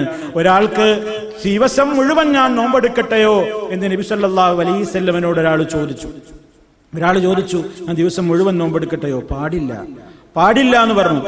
നബി സല്ലല്ലാഹു അലൈഹി വസല്ലം പറഞ്ഞു, അങ്ങനെ എപ്പോഴും നോമ്പെടുക്കണമെന്ന് തോന്നുന്നുണ്ടോ എങ്കിൽ ദാവൂദ് നബി അലൈഹിസ്സലാമിന്റെ നോമ്പേ നമുക്ക് അനുവദനീയമാവുകയുള്ളൂ. മഹാനവറുകൾ ഒരു ദിവസം നോമ്പ്, പിറ്റേന്ന് നോമ്പില്ല, പിറ്റേന്ന് നോമ്പുണ്ട്, പിറ്റേന്ന് നോമ്പില്ല, അങ്ങനെ ചെയ്യാമെന്നതല്ലാതെ സ്ഥിരമായി നോമ്പെടുക്കാൻ ഒരു കാരണവശാലും പാടില്ല എന്ന് നബി സല്ലല്ലാഹു അലൈഹി വസല്ലം അത് കൃത്യമായി തന്നെ പഠിപ്പിച്ചിരുന്നിട്ടുണ്ട്. എന്തായാലും പ്രിയപ്പെട്ടവരെ, സ്ഥിരം നോമ്പെടുത്തിട്ടുള്ള തെറ്റൊന്നും നമുക്കാർക്കും വരൂല. ദാവൂദ് നബി അലൈഹി ഇസ്ലാമിന്റെ നോമ്പിന്റെ കാര്യത്തിൽക്കും നമ്മൾ എത്തൂല. ഒരു തിങ്കളാഴ്ച ആഴ്ചയിൽ ഒരിക്കലെങ്കിലും എടുക്കാവുന്ന ഒരവസ്ഥ. അങ്ങനെ നമ്മൾ ആ ഒരു പ്രത്യേകമായ പുണ്യത്തെ നമ്മുടെ മനസ്സിൽ ഇങ്ങനെ നിലനിർത്തുവാൻ ഉതകുന്ന നിലക്ക് അല്ലാഹു റബ്ബുൽ ആലമീൻ നമുക്ക് സുന്നത്തായ കർമ്മങ്ങൾ കൂടി നിശ്ചയിച്ചിരുന്നിരിക്കുകയാണ്. നമ്മുടെ നോമ്പിലൊക്കെ വന്നിട്ടുള്ള അപാകതകൾ ഒരുപാടുണ്ടാകും പ്രിയപ്പെട്ടവരെ. അല്ലാഹുവിന്റെ കോടതിയിലെത്തുമ്പോൾ കുറെ ഉണ്ടാകും. അതാ റമളാനിന്റെ ആ നോമ്പിന്റെ കാര്യമെടുത്ത് പരിശോധിക്കപ്പെടുന്ന നേരത്ത് കുറ്റങ്ങളും കുറവുകളും പരിഹരിക്കപ്പെടാവുന്ന നിലക്ക് ഈ അടിമക്ക് വല്ല സുന്നത്തു നോമ്പുകളും ഉണ്ടോ എന്ന് പരിശോധിക്കാൻ അല്ലാഹു മലക്കുകളോട് ഓർഡർ കൊടുക്കുന്ന നേരത്ത് പ്രിയപ്പെട്ടവരെ, നമ്മുടെ നിർബന്ധമായ നോമ്പുകളിൽ വന്നിട്ടുള്ള പോരായ്മകൾക്ക് പരിഹാരമാകുന്ന നിലക്ക് സുന്നത്തു നോമ്പുകളുടെ എണ്ണം കൂടിയാൽ നമുക്കത് പരലോകത്ത് വലിയ നേട്ടമായിരിക്കും, സംശയിക്കേണ്ടതില്ല. അതുകൊണ്ട് ഫർളിൽ വന്നിട്ടുള്ള അപാകതകൾക്ക്, ഒരു പോരായ്മക്ക് പരിഹാരം കൂടിയാണ് പ്രിയപ്പെട്ടവരെ നമ്മുടെ സുന്നത്തു നോമ്പുകൾ. പിന്നെയോ റമളാനിൽ നമ്മൾ നിർവഹിച്ചിരുന്ന മറ്റൊരു കാര്യം എന്താണ്? രാത്രിയിലെ നമസ്കാരമാണ്.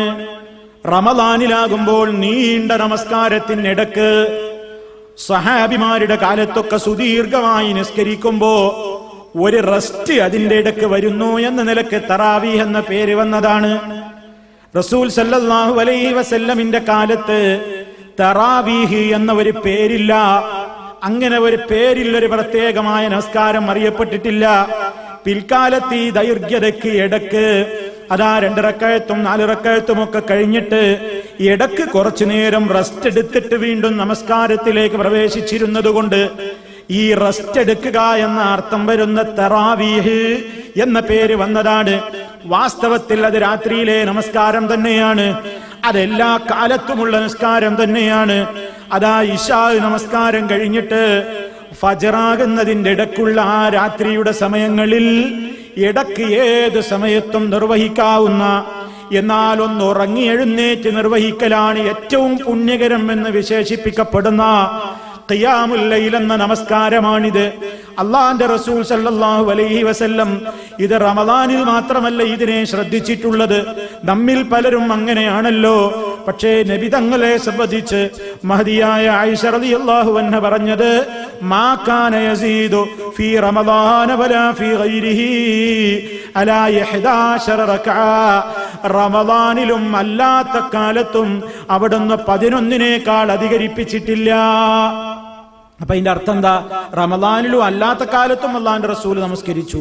അപ്പൊ അത് റമളാനിൽ മാത്രം നമ്മൾ വിചാരിക്കുന്ന ഇങ്ങനെ ഈ രാത്രി നിസ്കാരത്തിൽ റമളാനിൽ മാത്ര അല്ല, നമുക്കത് എല്ലാ കാലത്തും നിർവഹിക്കാം. റമളാനിലാകുമ്പോൾ അതിന് ജമാഅത്ത് സുന്നത്തുണ്ട്, പള്ളിയിലാകുമ്പോ ആ ജമാഅത്തിന്റെ ശ്രേഷ്ഠത നമുക്കുണ്ട് എന്നതാണ്. റമളാൻ അല്ലാത്ത കാലത്തും പ്രിയപ്പെട്ടവരെ നമുക്കത് നിർവഹിക്കാം. വീട്ടിൽ നിന്ന് ഒരാൾ എഴുന്നേറ്റ് കുടുംബത്തെയും കൂട്ടി സ്ഥിരമായ നിലക്കല്ലാതെ എപ്പോഴെങ്കിലും ഒന്ന് ജമാഅത്തായിട്ട് നിർവഹിച്ചാൽ അതും സുന്നത്തിന് വിരുദ്ധമല്ല. സ്ഥിരം ഇങ്ങനെ ജമാഅത്തായി ചെയ്തുകൂടാന്ന് മാത്രമേ ഉള്ളൂ. അങ്ങനെ ഉറങ്ങിയിട്ട് എഴുന്നേറ്റ് ഉറക്കമിളച്ച് നമസ്കരിക്കുമ്പോ അതിന് തഹജ്ജുദ് എന്ന പേര് കിട്ടും. ഇതൊക്കെ ഒന്നാണ്. ഖിയാമുൽ ലൈൽ രാത്രി നമസ്കാരം, തറാവീഹ് ഇടയ്ക്ക് റെസ്റ്റ് വരുന്നു റമളാനിൽ, അതുകൊണ്ട് അങ്ങനെ പേര് കിട്ടി. ഇനിയോ വിത്ർ അവസാനം ഒറ്റയിൽ അവസാനിക്കുന്നു, അപ്പൊ ഒറ്റ എന്ന അർത്ഥമുള്ള വിത്ർ. അതുപോലെ തന്നെ ആ നിലക്ക് ഉറക്കമിഴച്ചുകൊണ്ട് നിസ്കരിക്കുന്നതായതുകൊണ്ട് അത്തരം ഘട്ടങ്ങളിലുള്ള നമസ്കരിക്കുമ്പോ തഹജ്ജുദ് എന്ന് അറിയപ്പെടുന്നു. അത് റമളാൻ കഴിഞ്ഞാലും നമ്മെ സംബന്ധിച്ചിടത്തോളം അതാ വിശ്വാസികളെ പറ്റി ഖുർആൻ പറയുന്നുണ്ടല്ലോ, കാനൂ ഖലീലം മിനൽ ലൈലി മാ യഹ്ജഊൻ. അവർ രാത്രിയിൽ വളരെ കുറഞ്ഞു മാത്രമേ ഉറങ്ങാറുണ്ടായിരുന്നുള്ളൂ. ഏത് കാലത്തും, റമളാന്റെ കാര്യം മാത്രമല്ല. അവ എല്ലാ കാലത്തും പ്രിയപ്പെട്ടവരെ സുദീർഘമായി നിസ്കരിച്ചവരാണ് നമ്മുടെ മുൻഗാമികൾ. നമുക്ക് അവിടേക്കൊന്നും എത്താൻ കഴിഞ്ഞിട്ടില്ല. നമുക്ക് കഴിഞ്ഞിട്ടില്ലെങ്കിൽ നാം എന്താണ് ചെയ്യേണ്ടത്? അതിന്റെ അല്പമെങ്കിലും നിലനിർത്തിക്കൊണ്ടുപോകാൻ ശ്രമിക്കുക. റമദാൻ കഴിഞ്ഞാൽ നമ്മൾ രാത്രിയിൽ ഇശാനിസ്കാരം കഴിഞ്ഞ് അതിന്റെ സുന്നത്തും കഴിഞ്ഞിട്ട് ഫജറാകുന്നതിന്റെ മുമ്പുള്ള സമയത്ത് എപ്പോഴാണോ സാധ്യമാവുക എങ്കിൽ ഒരു 3, 5, 11 വരെ നമുക്ക് സാധിക്കും. ഒരു ദിവസം ഉന്മേഷത്തിലാണ് 11 നിസ്കരിച്ച് പിന്നെ തീരല്ല. അതിനേക്കാൾ നല്ലത് വളരെ കുറഞ്ഞ രൂപത്തിൽ ഒരു 3 റക്അത്ത് എന്നും പതിവാക്കുന്നത്. അത് നിത്യം ചെയ്യുക. നിത്യതയ്ക്ക് ഇസ്ലാമിൽ ഒരു വലിയ പ്രാധാന്യമുണ്ട്. നിത്യത വലിയ പ്രാധാന്യമാണ് ഇസ്ലാം കാണുന്നത്. അഹബ്ബുദ്ദീനി ഇലല്ലാഹി അദ്വമഹു. അല്ലാഹുവിന്റെ അടുക്കലേക്ക് ഏറ്റവും ഇഷ്ടപ്പെട്ട മതം, അല്ലാഹുവിന്റെ അടുക്കലേക്ക് സ്വീകാര്യമായ അമൽ എന്താണ്? അദ്വമഹു, നിത്യമായിട്ട് നാം ചെയ്യുന്നതാണ് പടച്ചവനിഷ്ടം.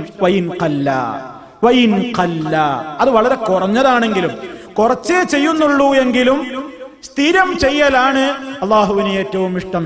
അതുകൊണ്ട് റമദാൻ കഴിഞ്ഞില്ലേ, ഇനി നമുക്ക് വിത്തറും ആ രൂപത്തിലുള്ള രാത്രി നിസ്കാരമൊന്നും വേണ്ട എന്ന് പ്രിയപ്പെട്ടവരെ ഒരാളും വിചാരിക്കരുത്. എല്ലാ ദിവസവും നമ്മളത് ചെയ്യണം. ആ നിത്യതയുടെ കാര്യത്തിൽ അള്ളാഹുവിന്റെ റസൂലിന്റെ ശ്രദ്ധ നോക്കൂ നിങ്ങൾ. അവിടുന്ന് രാത്രിയിൽ നമസ്കരിക്കുന്ന നമസ്കാരം ഏതെങ്കിലും കാരണവശാൽ ഉറങ്ങിയത് കൊണ്ടോ ക്ഷീണം കൊണ്ടോ ഒരു രാത്രി നിർവഹിക്കാനായില്ലെങ്കിൽ നബി സല്ലല്ലാഹു അലൈഹി വസല്ലമിന്റെ പതിവെന്താണ്? ആയിഷ റളിയല്ലാഹു തആല അൻഹ റിപ്പോർട്ട് ചെയ്യുന്നു. എന്താ അവിടുന്ന് പറയുന്നത്? കാന ഇദാ നാമ മിനൽ ലൈലി ഔ മരിള സ്വല്ലാ ഫിൻ നഹാരി 12 റക്അ.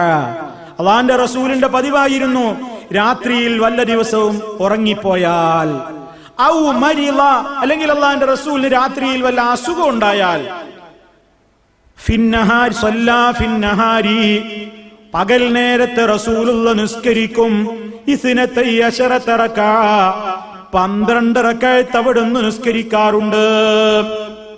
ഫജറിന്റെയും ദുഹറിന്റെയും ഇടയ്ക്കുള്ള സമയത്ത് അള്ളാഹിന്റെ റസൂല് 12 നിസ്കരിക്കും.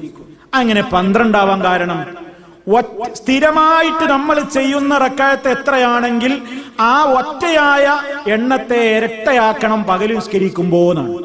അപ്പൊ നമ്മൾ നേരത്തെ കേട്ട് കഴിഞ്ഞു അള്ളാഹിന്റെ റസൂലിനെ നമസ്കാരത്തെ സംബന്ധിച്ച് ആയിഷ റളിയല്ലാഹു അൻഹ എന്താ പറഞ്ഞത്? മാ കാന യസീദു ഫീ റമളാന വലാ ഫീ ഗൈരിഹി അലാ 11 റക്അ. റമളാനിലും അല്ലാത്ത കാലത്തും 11നേക്കാൾ അധികരിപ്പിച്ചിട്ടില്ല. അപ്പൊ എല്ലാ ദിവസവും അള്ളാഹിന്റെ റസൂൽ എത്ര നിസ്കരിക്കും? 11 റക്അത്ത് നമസ്കരിക്കും. റമളാനിലും അല്ലാത്ത കാലത്ത്. ഏതെങ്കിലും ഒരു ദിവസം നബി ഉറങ്ങിപ്പോയാൽ, അല്ലെങ്കിൽ രോഗം കാരണത്താൽ ആ രാത്രി നിസ്കരിക്കാൻ പറ്റിയില്ലെങ്കിൽ, അതിന്റെ പിറ്റേ പകലിൽ സുബഹിക്ക് ശേഷം അഥവാ സൂര്യൻ ഉദിച്ചൊരു 10-20 മിനിറ്റ് കഴിഞ്ഞാൽ ളുഹായുടെ സമയം ആരംഭിക്കുകയായി. ആ സമയങ്ങളിൽ ളുഹറാകുന്നതിനിടക്കുള്ള സമയത്തിനിടക്ക് 11 നിസ്കാരം രാത്രി പതിവാക്കിയ റസൂലുള്ള ഏതെങ്കിലും ഘട്ടത്തിൽ അത് നഷ്ടപ്പെട്ടു പോയാൽ 12 ആക്കുമത്. കാരണം പകലിൽ വിത്റില്ല, പകലിൽ ഒറ്റയായ നമസ്കാരമില്ല. പകലിൽ രാത്രി നമ്മൾ പതിവാക്കിയിരുന്നതിനെ ഇരട്ടയാക്കുകയാണ് വേണ്ടത്. അപ്പോ ഉദാഹരണത്തിന് ഒരാൾ സ്ഥിരം 3 നിസ്കരിക്കാറുണ്ട്, എന്നും 3 റക്അത്ത് നിസ്കരിക്കാറുണ്ട്. അയാൾ ഉറങ്ങി നീറ്റിട്ടാണ് നിസ്കരിക്കല്. ഒരു ദിവസം അയാൾ ഉറക്കത്ത് പെട്ടുപോയി, ഫജർ ബാങ്ക് കൊടുത്തിട്ടാ അറിഞ്ഞത്. എന്നാൽ അയാൾക്ക് ഈ സമയത്ത് പിറ്റേന്നത്തെ പകലിൽ 4 റക്അത്ത് ആക്കിയിട്ട് ഇത് പകരം നിർവഹിക്കാം. 3 പറ്റില്ല, 3 അല്ല, 3 ഉള്ളത് 4 ആക്കുക.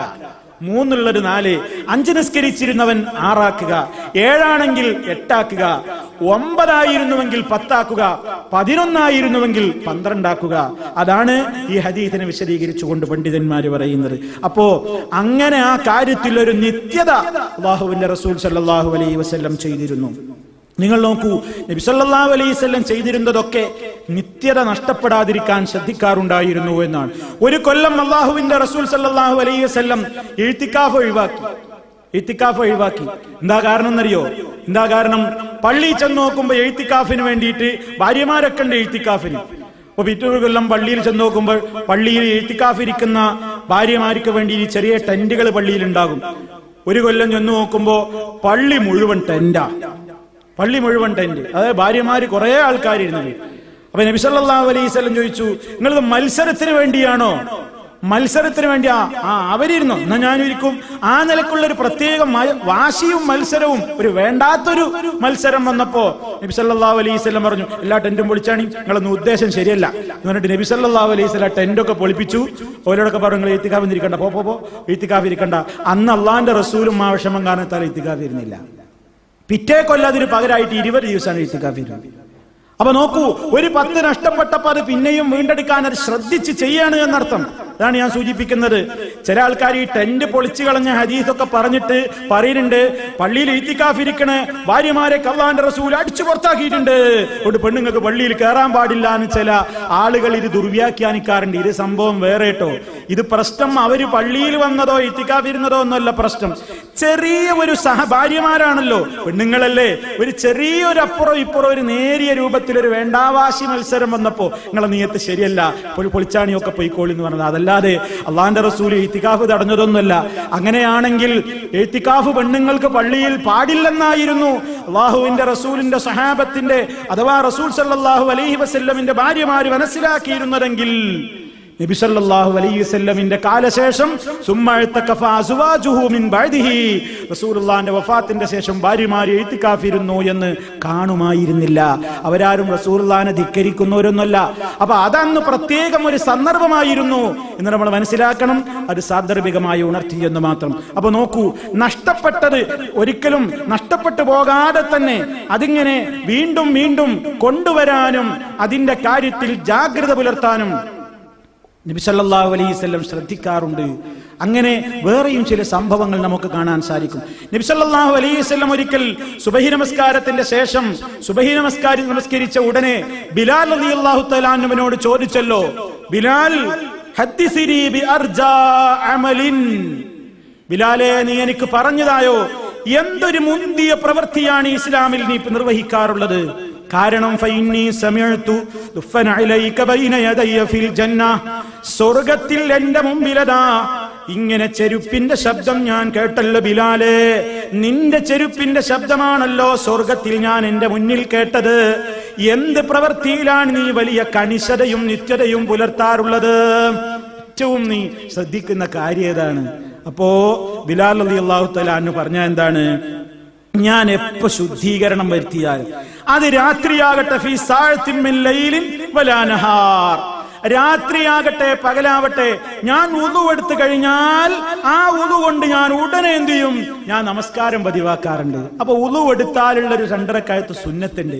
ആ സുന്നത്ത് നമ്മളൊക്കെ അത്ര കണിശത കാണിക്കാറുണ്ടോ? അതിൽ നമുക്ക് സാധിക്കാറുണ്ടോ? വുളു എടുത്തു കഴിഞ്ഞാൽ എപ്പോ വുളു എടുത്തു കഴിഞ്ഞാൽ ഉടനെ ആ 2 റക്അത്തിന്റെ കാര്യത്തിൽ ഒരു ശ്രദ്ധ അതിൽ ഞാൻ ഇന്ന് വരെ കാത്തു സൂക്ഷിച്ചിട്ടുണ്ട്. കണ്ടോ, ആ നിത്യത കാരണമായി അതൊരു വലിയ ഫضലായിട്ട് അല്ലാഹുവിന്റെ റസൂൽ സല്ലല്ലാഹു അലൈഹി വസല്ലം ബിലാൽ റളിയല്ലാഹു അൻഹുവിനെ ആ പ്രത്യേകമായ സന്തോഷം അറിയിക്കുകയാണ്. സ്വർഗീയ ലോകത്ത് അത്യുന്നതമായ പദവി കിട്ടാൻ ആ സുന്നത്തിലുള്ള കണിശതയും നിത്യതയും ബിലാൽ റളിയല്ലാഹു അൻഹുവിനെ അർഹനാക്കി എന്ന ഏറ്റവും വലിയ അധ്യാപനമാണ്, ഗുണപാഠമാണ് അതിലൂടെ റസൂൽ സല്ലല്ലാഹു അലൈഹി വസല്ലം ലോകത്തിന് മുഴുവൻ നൽകിയിട്ടുള്ളത്. നാം അത് ശ്രദ്ധിക്കുക. ഒന്ന് ശ്രദ്ധ വെച്ചാൽ നമുക്കും അത് നേടിയെടുക്കാം. അല്ലാഹു അനുഗ്രഹിക്കുമാറാകട്ടെ. ഇനി നോക്കൂ നിങ്ങൾ, ഇതുപോലെ തന്നെ നിത്യതയുടെ കാര്യത്തിൽ അലി റളിയല്ലാഹു തആല അൻഹുവിന്റെ ശ്രദ്ധ അദ്ദേഹത്തിന്റെ ചരിത്രത്തിൽ നമുക്ക് കാണാൻ സാധിക്കും. ഒരിക്കൽ നബി സല്ലല്ലാഹു അലൈഹി വസല്ലം വീട്ടിലേക്ക് കയറി ചെല്ലുമ്പോ മഹദിയായ ഫാത്തിമ റളിയല്ലാഹു അൻഹയും അലി റളിയല്ലാഹു തആല അൻഹുവും കിടക്കാൻ ഒരുങ്ങുകയാണ്. കിടക്കുന്ന നേരമാണ്. അതിന്റെ മുമ്പ് ഒരു സന്ദർഭം ഉണ്ടായിട്ടുണ്ട്. കയ്യിലൊക്കെ തഴമ്പ് പൊട്ടി, ആസുകളിൽ തിരിച്ച് മാവ് കുഴക്കാൻ വേണ്ടി വീട്ടിൽ വേലക്കാരില്ലാതെ ഇങ്ങനെ വീട്ടിലെ ഭാരിച്ച ജോലി ചെയ്ത് കൈയൊക്കെ പൊട്ടി മുറിവായിട്ട് മകള് വാപ്പന്റെ അടുത്ത് ചെന്നതാ, അള്ളാന്റെ റസൂലിന്റെ അടുത്തേക്ക് ചെന്നതാ. റസൂലെ, യുദ്ധത്തിൽ കുറെ അടിമകളെയൊക്കെ പിടിച്ചിട്ടുണ്ടല്ലോ, പാപ്പ വിചാരിച്ചാൽ എന്റെ വീട്ടിലേക്ക് ഒരു വേലക്കാരനെ വിട്ടു തന്നാൽ, കണ്ടില്ലേ ഒരുപാട് അധ്വാനിച്ച് ഗോതമ്പ് മാവൊക്കെ അത് പൊടിച്ചുണ്ടാക്കാൻ ഞാൻ ഒരുപാട് പ്രയാസം സഹിക്കുന്നുണ്ട്, ബുദ്ധിമുട്ടുന്നുണ്ട്, ഒരു ഖാദിമിനെ വീട്ടിലേക്ക് നിശ്ചയിച്ചു തന്നാൽ എന്ന് പറഞ്ഞു മകള് ബാപ്പന്റെ അടുത്ത് പോയിട്ടൊരു പ്രത്യേകമായ ആവശ്യം ഉന്നയിച്ചതാണ്. അല്ലാഹുവിന്റെ റസൂലപ്പ വീട്ടിലില്ല. റസൂൽ സല്ലല്ലാഹു അലൈഹി വസല്ലം കയറി വന്നപ്പോ പറഞ്ഞു, മോള് വന്നിരുന്നു ഫാത്തിമ. എന്തേ വന്നത്? ബാപ്പനോടൊരു കാര്യം പറയാനാ വന്നത്. വല്ലാത്ത ക്ഷീണുണ്ട് അവർക്ക്, കയ്യിലൊക്കെ തഴമ്പുണ്ട്, മാവ് കുഴക്കാനൊന്നും കഴിയാതായിട്ടുണ്ട്. അതുകൊണ്ട് ഇവിടെ ഉള്ള ഏതെങ്കിലും ഒരു വേലക്കാരെ വിട്ടുകൊടുക്കുമെന്ന് ചോദിക്കാനാ വന്നത്. നബി സല്ലല്ലാഹു അലൈഹി വസല്ലം കേട്ടപ്പോ തന്നെ ഉറക്കം വരുന്നില്ല. എന്റെ മോളോടൊരു കാര്യം പറയണല്ലോ, മോള് ചോദിച്ചൊരു ആവശ്യമല്ലേ, എന്താ വേണ്ടത്? നബി സല്ലല്ലാഹു അലൈഹി വസല്ലം രാത്രിയിലാ വന്നത്. രാത്രിയിൽ തന്നെ പരിഹാരം പറഞ്ഞു കൊടുക്കാൻ നബി സല്ലല്ലാഹു അലൈഹി വസല്ലം പോയതാ. അപ്പോ മകളും മരുമകനും ഉറങ്ങാൻ കിടന്നിരിക്കുന്നു. നബി സല്ലല്ലാഹു അലൈഹി വസല്ലം വാതിൽ മുട്ടി, അനുവാദം ചോദിച്ചു, അകത്ത് കിടന്നു. അത് കിടന്നൊരു അലി റളിയല്ലാഹു തആല അൻഹു പറയണേ, എന്റെയും ഫാത്തിമന്റെയും നടുക്ക് അല്ലാഹുവിന്റെ റസൂലാണ്ട് വന്നിരുന്നു. ഇരുന്നിട്ട് അലിനോടും ഫാത്തിമനോടും രണ്ടാളോടും പറഞ്ഞു, മക്കളെ ഇങ്ങനെ ഒരു ആവശ്യങ്ങൾ വന്ന് പറഞ്ഞു അല്ലേ, എങ്കിൽ ഞാൻ നിങ്ങൾക്കൊരു കാര്യം പഠിപ്പിച്ചു തരട്ടെയോ? എന്താണ്? നിങ്ങൾക്ക് ഖാദിമിനേക്കാളൊക്കെ നിങ്ങൾക്ക് ശാരീരികമായ ഖുവ്വത്ത് കിട്ടാൻ, നിങ്ങളുടെ കാര്യങ്ങൾക്ക് നിങ്ങൾക്ക് തന്നെ സ്വയം ചെയ്യുന്നതിൽ ഒരു പ്രയാസം തോന്നാതിരിക്കാൻ, നിങ്ങളുടെ ജീവിതത്തിലെ അത്യാവശ്യമായ കാര്യങ്ങൾക്ക് നിങ്ങൾക്ക് തന്നെ ഖുവ്വത്തും ഉദക്കം ഉണ്ടാകുവാൻ ഖൈറായ ഒരു കാര്യം ഞാൻ നിങ്ങൾക്ക് പറഞ്ഞു തരട്ടെയോ? നിങ്ങൾ ഉറങ്ങാൻ കിടക്കുന്ന നേരത്ത് സുബ്ഹാനല്ലാഹ് 33 തവണ പറയാൻ മറക്കരുതേ. അൽഹംദുലില്ലാഹ് 33 തവണ പറയണേ. അല്ലാഹു അക്ബർ 34 തവണ പറയണേ. നബി സല്ലല്ലാഹു അലൈഹി വസല്ലം കൊടുത്ത വസിയത്ത്.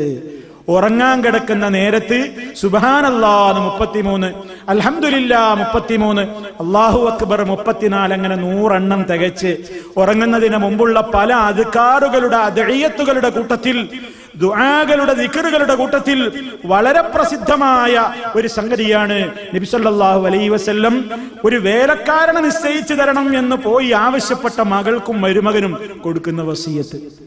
നമ്മളാണെങ്കിൽ എന്തായിരിക്കും? ആ സ്ഥാനത്ത് നമ്മളെ ഒന്ന് സങ്കല്പിച്ചു നോക്കി. അമ്മോശാക്കാന്റെ അടുത്ത് നല്ലോണം സൗകര്യങ്ങളുണ്ട്, നല്ല സൗകര്യങ്ങളുണ്ട്. നമ്മളെ കാലത്തേക്ക് ചിന്തിക്കുക, എല്ലാ സൗകര്യങ്ങളുള്ള ഒരു അമ്മോശന്റെ അടുത്തേക്ക് മകള് പോയതാ എന്തെങ്കിലും ഒരു ആനുകൂല്യത്തിന് വേണ്ടിയിട്ട്. ഭർത്താവ് പറഞ്ഞയച്ചിട്ട് ഭർത്താവിന്റെ ഈ സമ്മതം ഉണ്ടാവുമല്ലോ, അതിനാണല്ലോ മകള് പോണത്. ഒരു കാര്യത്തിന് ഒരു പ്രയാസപ്പെട്ടപ്പോ പോയി ചോദിച്ചതാ, ഒന്നും കിട്ടിയില്ല, തിരിച്ചു പോന്നു. വൈകുന്നേരം അമ്മോശാക്കിങ്ങനെ കയറി വരുന്നു. ഉറങ്ങാൻ കിടക്കുന്ന നേരത്താ വിളിച്ചൊക്കെ വാതിലോട്ടിട്ട്, മക്കളെ എങ്ങനെയൊക്കെ നിങ്ങൾക്ക് ആവശ്യമുണ്ടല്ലേ? ഒരു സുബ്ഹാനല്ലാഹ് 33 ചൊല്ലിക്കാണി, ഒരു അൽഹംദുലില്ലാഹ് 33 പറഞ്ഞോളി, ഒരു അല്ലാഹു അക്ബർ 34 പറഞ്ഞോളി. മകളുണ്ടാവും വഴിയിൽ അല്ലേ? മകളുണ്ടാവും വീട്ടില്. എന്താ അപമാനിക്കാൻ വന്നതാ? ഇല്ലെങ്കിൽ ഇല്ലാന്ന് പറഞ്ഞാ പോരെ, നിങ്ങളൊരു ദിക്ർ പഠിപ്പിക്കാൻ വന്നിങ്ങനെ. പക്ഷേ അലിയുൻ ഫിൽ ജന്ന, അലി സ്വർഗത്തിലാണ്. ഫാത്തിമ റളിയല്ലാഹു അൻഹാ അതാ സ്വർഗീയ തരുണികളുടെ നേതാവാണ്. അവർക്കതൊരു പ്രയാസമല്ലല്ലോ, അവരതിന് വലിയ നിധി വാപ്പ തന്നത് വല്ലാത്തൊരു മുതലാണെന്ന നിലക്ക് മരുമകനായ അലി റളിയല്ലാഹു തആല അൻഹു, മഹാനായ അലി റളിയല്ലാഹു അൻഹു പറയാണ്, മാ വല്ലാഹി മാ തറക്തുഹാ ബഅദു. ആ വസിയത്ത് അല്ലാഹുവിന്റെ റസൂല് ഞങ്ങൾക്ക് നൽകിയതിന്റെ ശേഷം ഒരൊറ്റ രാത്രിയിലും അത് ഞാൻ ഉപേക്ഷ വരുത്തിയിട്ടില്ല. നിത്യമായിട്ട് ഞാനത് ചെയ്തിട്ടുണ്ട്. ഇതങ്ങ് അലി റളിയല്ലാഹു അൻഹു പിൽക്കാലത്ത് സ്മരിച്ചപ്പോ ഒരാൾ എഴുന്നേറ്റ് നിന്നുകൊണ്ട് അലി റളിയല്ലാഹു അൻഹുവിനോട് ചോദിക്കുകയാണ്, വലാ ലൈലത സിഫീൻ, അങ്ങ് ഏറ്റവും കൂടുതൽ വിഷമിച്ച യുദ്ധത്തിന്റെ നേരമാണല്ലോ സിഫീൻ യുദ്ധം. സിഫീൻ യുദ്ധത്തിൽ അങ്ങ് വളരെയേറെ വിഷമിച്ച ദിവസമാണല്ലോ, വലിയ തിരക്ക് പിടിച്ച ഒരു ദിവസമായിരുന്നല്ലോ, വല്ലാതെ അങ്ങ് പതറിപ്പോയ നേരമായിരുന്നല്ലോ. അന്ന് നിങ്ങൾ ചൊല്ലിയിട്ടില്ലല്ലോ, എല്ലാ ദിവസവും ചൊല്ലി എന്ന് പറയുന്ന നിങ്ങൾക്ക് അന്ന് നിങ്ങളത് ചൊല്ലി എന്ന് പറയാൻ സാധ്യമാണോ? അലി റളിയല്ലാഹു തആല അൻഹു പറഞ്ഞു, മാ തറക്തുഹാ, ഞാൻ പറഞ്ഞില്ലേ, വലാ ലൈലത സിഫീൻ, എനിക്കേറെ തിരക്കും പ്രതിസന്ധിയും ഉണ്ടായ സിഫീൻ യുദ്ധത്തിന്റെ രാത്രിയിൽ പോലും ഞാനത് പറയാതിരുന്നിട്ടില്ല. നിത്യത. അവരുടെ ജീവിതത്തിലൊക്കെ വലിയ ബർക്കത്ത്, മാനസികമായ ശക്തി, ശാരീരികമായ ഖുവ്വത്ത് അതിലൂടെ അവർക്ക് നേടിയെടുത്തു. എന്താ ചെയ്യുന്നതിൽ അവർക്ക് നിത്യത ഉണ്ടായിരുന്നു. ഞാൻ പറഞ്ഞു വരുന്നത്, പ്രിയപ്പെട്ടവരെ, റമളാനിൽ നമ്മൾ ഖുർആൻ ഓതി, ദിക്റുകൾ ചൊല്ലി, സ്വലാത്തുകൾ ചൊല്ലി, അതുപോലെ തന്നെ നമസ്കാരം നിർവഹിച്ചു, സുന്നത്തായ നമസ്കാരങ്ങൾ നിർവഹിച്ചു, ദാനധർമ്മങ്ങൾ നടത്തി. അതിന്റെ ഒന്നും പുണ്യങ്ങൾ ഇനിയും നമുക്ക് നഷ്ടമാകുന്നില്ല. ഇനിയും നമ്മുടെ ജീവിതത്തിൽ അതൊക്കെ തുടർത്താൻ നമുക്ക് സാധിക്കുന്നുണ്ടോ? സാധ്യമാണോ? എങ്കിൽ നമുക്ക് ആശ്വസിക്കാം, നമ്മുടെ കർമ്മങ്ങൾ അല്ലാഹു സുബ്ഹാനഹു വ തആല സ്വീകരിച്ചിട്ടുണ്ടെന്ന്. കാരണം മഹാനായ ഹസൻ ബസരി റഹിമഹുല്ലാഹ് അദ്ദേഹം പറയാണ്, ഇന്നല്ലാഹ ലം യജഅൽ ലിഅമലിൽ മുഅ്മിനി അജലാ. അല്ലാഹു സുബ്ഹാനഹു വ തആല മുഅ്മിനായ മനുഷ്യന് അവന്റെ അമലിന് ഒരു പരിധിയും നിശ്ചയിച്ചിട്ടില്ല. ദൂനൽ മൗത്ത്, മരണം തന്നെ അവന്റെ പരിധി. മരിക്കോളം അമല് ചെയ്യണം, മരിക്കോളം അമല് ചെയ്യാം. എന്നിട്ട് അദ്ദേഹം തെളിവായിട്ട് ആയത്തോടി സുമ്മ ഖറാ വഅബ്ദു റബ്ബക ഹത്താ യഅതിയകൽ യഖീൻ. നിനക്ക് മരണം വന്നെത്തുന്നത് വരെ നീ ഇബാദത്ത് ചെയ്തോ. മരണം വന്നെത്തുന്നത് വരെ. യഖീൻ എന്ന് പറഞ്ഞ അവിടെ അർത്ഥം എന്താണ്? വഅബ്ദു റബ്ബക, നിന്റെ റബ്ബിന് നീ ഇബാദത്ത് ചെയ്തോ. ഹത്താ യഅതിയക, നിനക്ക് വന്നെത്തുന്നത് വരേക്കും അൽ യഖീൻ അയ്യൽ മൗത്ത്, മരണം വരുന്നത് വരെ ഇബാദത്ത് എടുത്തോളണം. ചില പഴച്ച കക്ഷികൾ ഈ യഖീൻ അർത്ഥം പറഞ്ഞാൽ എന്താണ്? ഉറപ്പ്. അള്ളാഹിനെ പറ്റി നല്ല ഉറപ്പ് വരുന്നത് വരെ ഇബാദത്ത് എടുത്തു. അങ്ങനെയാണ് ഈ സൂഫികൾ, ചില കള്ള സൂഫികൾ എന്ത് ചെയ്തത്? പിന്നെ എന്ത്, അള്ളാഹിനെ കുറിച്ചുള്ള ഉറപ്പ് ഞങ്ങൾക്ക് കിട്ടിക്കണ, അപ്പൊ ഞങ്ങൾ നിസ്കരിക്കാത്തത്. കാരണം ഖുർആൻ പറയുന്നത് എന്താണ്? ഉറപ്പ് കിട്ടുവോളം നിസ്കരിച്ചോ, ഉറപ്പ് കിട്ടുവോളം നോമ്പ് പറ്റോന്നാ. ഞങ്ങൾ നിസ്കാരം നോമ്പൊക്കെ ഒഴിവാക്കി. കാരണം ഞങ്ങൾക്ക് പടച്ചോനെ പറ്റി നല്ല യക്കീൻ ഉറപ്പിലാണ്. നല്ല യക്കീൻ ഉറപ്പ് കിട്ടി. അള്ളാഹിനെ പറ്റി ഞങ്ങളിപ്പോ ആ മർത്തബയിൽക്ക് എത്തിയത് കൊണ്ട് നീ ഇബാദത്തൊന്നും വേണ്ട എന്ന് ഖുർആൻ കൊണ്ട് തന്നെ വ്യാഖ്യാനിച്ചൊപ്പിച്ച പിഴച്ചുപോയ കക്ഷികളുണ്ട്. പൈശാചിക ശക്തികളാണവർ. ആ നിലക്ക് ദുർവ്യാഖ്യാനിക്കുന്ന ആളുകളുണ്ട്. അതല്ല അതിന്റെ ഉദ്ദേശം. അതിന്റെ ഉദ്ദേശം മരണം വരെയും ഒരു വിശ്വാസി വലിയ ആവേശത്തിലും ഉന്മേഷത്തിലും ഉത്സാഹത്തിലുമൊക്കെ ഇബാദത്തുകളിൽ സജീവമാകേണ്ടതുണ്ട്. ദാനധർമ്മങ്ങളെ സംബന്ധിച്ചിടത്തോളം മഹാനായ നബി സല്ലല്ലാഹു അലൈഹി വസല്ലം പഠിപ്പിച്ചില്ലേ? ദാനധർമ്മങ്ങൾ അത് എല്ലാ കാലത്തും, റമദാനിൽ മാത്രല്ല. വഖിറുല്ലാഹ ഖർളൻ ഹസനാ, നിങ്ങൾ അല്ലാഹുവിന് ഏറ്റവും നല്ല രൂപത്തിൽ കടം നൽകൂ. അള്ളാഹ്ക്ക് കടം കിട്ടേണ്ടത് അള്ളാഹ് ഫഖീറായിട്ടല്ല, അള്ളാഹുവിന്റെ ദീനിന്റെ മാർഗങ്ങളിലേക്ക് നൽകുന്ന ചെറുതോ വലുതോ ആയ സംഭാവനകൾ ഏതോ ആകട്ടെ. വമാ തുഖദ്ദിമൂ ലിഅൻഫുസികും മിൻ ഖൈരിൻ, നന്മയിൽ നിന്ന് നിങ്ങൾ നിങ്ങൾക്കായി എന്തൊന്ന് സമർപ്പിക്കുന്നുവോ തജിദൂഹു ഇൻദല്ലാഹ്, അല്ലാഹുവിന്റെ അടുക്കൽ നിങ്ങൾ അതിനെ കണ്ടെത്തുക തന്നെ ചെയ്യുന്നതാണ്. ഹുവ ഖൈറൻ വ അഅ്ളമ അജ്റാ, ഏറ്റവും നല്ലതായ നിലയ്ക്ക് വമ്പിച്ച പ്രതിഫലം നൽകപ്പെടുന്ന നിലക്ക് അതവിടെ കണ്ടെത്തുന്നതാണ്. അതുകൊണ്ട് പ്രിയപ്പെട്ടവരെ, നമ്മുടെയൊക്കെ ജീവിതത്തിൽ നാം ഏറ്റവും കൂടുതൽ സജീവമായ ശ്രദ്ധ ഈ വിഷയത്തിൽ കാത്തു സൂക്ഷിക്കണം എന്നതാണ് ഈ അവസരത്തിൽ എന്നോടും നിങ്ങളോടുമൊക്കെ എനിക്ക് പറയാനുള്ളത്. നാം രാത്രികളിൽ നമസ്കാരം, ആ നമസ്കാരത്തിന്റെ പ്രത്യേകമായ ഒരു പ്രത്യേകത എന്താണ്? നമ്മുടെ പ്രാർത്ഥനയ്ക്ക് പ്രത്യേകം ഉത്തരം കിട്ടുന്ന സന്ദർഭമാണിത്. നബി സല്ലല്ലാഹു അലൈഹി വസല്ലം പറഞ്ഞല്ലോ, അള്ളാഹുവിനോടൊരു അടിമ ഏറ്റവും അടുക്കുന്ന നേരം ഏതാണ്? സുജൂദിലാണ്. ആ സുജൂദിന്റെ സന്ദർഭത്തിൽ അള്ളാഹുവിനോട് കൂടുതൽ ചോദിക്കാം. അതുപോലെ തന്നെ ഒരു റിപ്പോർട്ടിൽ കാണാം, അഖ്റബു മാ യകൂനുൽ അബ്ദു ഫീ ജൗഫിൽ ലൈലിൽ ആഖിർ, രാത്രിയുടെ അവസാന യാമങ്ങളിലാണ് ഒരടിമ അല്ലാഹുവിനോട് ഏറ്റവും അടുക്കുന്നത്. ഫൈനിസ്തതഅത അൻ തകൂന മിമ്മൻ യദ്കുറുല്ലാഹ ഫീ തിൽകസ് സാഅതി ഫകുൻ, ആ നേരത്ത് നിന്റെ റബ്ബിനെ ഓർക്കാൻ സാധ്യമാകുന്നവരുടെ കൂട്ടത്തിൽ നിനക്ക് ഉൾപ്പെടാൻ സാധിക്കുമെങ്കിൽ ഫകുൻ, നീ അങ്ങനെ ആയിത്തീരുക എന്നാണ്. പടച്ചവനോട് ഏറ്റവും അടുക്കുന്ന ഖാസാകുന്ന സമയം ഏറ്റവും ആ നേരമാണ്. ഫജ്റിന്റെ മുമ്പ് ഒരു അരമണിക്കൂർ മുമ്പെങ്കിലും ഒന്ന് ശ്രദ്ധ വെച്ച് എഴുന്നേറ്റാൽ, ഫജ്റിന്റെ അരമണിക്കൂർ മുമ്പ് എഴുന്നേറ്റാൽ ഒരു 10-15 മിനിറ്റ് കൊണ്ട് നമ്മുടെ ദിനചര്യകളൊക്കെ പെട്ടെന്ന് കഴിച്ച് ഒരു 10 മിനിറ്റ്, ഒരു 15 മിനിറ്റ് സുബഹിക്ക് മുമ്പ് കിട്ടുമ്പോ നമുക്ക് പ്രിയപ്പെട്ടവരെ അതിലും കൂടുതൽ ലഭിക്കുമെങ്കിൽ അങ്ങനെ ചെയ്യാം. അതല്ലെങ്കിൽ ആ ഒരു സമയത്ത് ഒരു അല്പനേരമെങ്കിലും നമസ്കരിച്ച് ആരും അറിയണ്ട, ആരും കാണണ്ട, ആരും കേൾക്കണ്ട, അവനവന്റെ മനസ്സിന്റെ സങ്കടങ്ങൾ പരമകാരുണികനായ റബ്ബിന്റെ മുമ്പിൽ പൊട്ടിക്കരഞ്ഞുകൊണ്ട് പറഞ്ഞാൽ ആ കണ്ണുനീരൊഴുകുന്ന കണ്ണുകൾ നരകത്തി സ്പർശിക്കൂല. ചോദിച്ചോളൂ, തരാം. ഇസ്തിഗ്ഫാർ ചോദിച്ചോളൂ, പുറത്തു തരാം, തൗബ ചെയ്തോളൂ, തൗബ സ്വീകരിക്കാം, ചോദിച്ചോളൂ, തരാം എന്ന് ഓഫർ പറയുന്ന പ്രത്യേകമായ നേരമാണ്. അത് റമദാനിൽ മാത്രം നമ്മളാരും ധരിക്കരുത്. റമദാനിൽ മാത്രമല്ല, എല്ലാ കാലത്തും അതുണ്ട്, എല്ലാ രാത്രികളിലും അതുണ്ട്. അതൊക്കെ നിലനിർത്തി കൊണ്ടുപോകാൻ ശ്രമിക്കുക. ഖുർആനോത്ത് നമ്മൾ നിർത്തിവെക്കരുത്. ഖുർആനോത്ത് നിർത്തിവെക്കരുത്. ഒരു മാസത്തിലൊരിക്കൽ അല്ലെങ്കിൽ 2 മാസത്തിലൊരിക്കലെങ്കിലും ഖത്തം തീരണമെങ്കിൽ ഒരു ദിവസം പ്രിയപ്പെട്ടവരെ 10 പേജ് 5 കഷ്ണം ഓതാൻ ശ്രദ്ധിച്ചാൽ നമുക്ക് സാധിക്കില്ലേ? സാധിക്കും. ഒരു മാസത്തിൽ തീർക്കാൻ കഴിയും, അതല്ലെങ്കിൽ 2 മാസം കൊണ്ട് തീർക്കാൻ കഴിയും. ഖുർആൻ ഓതാത്ത ഒരു ദിവസം എന്റെ ജീവിതത്തിൽ ഉണ്ടാകരുതെന്ന് ഞാൻ തീരുമാനിക്കണം.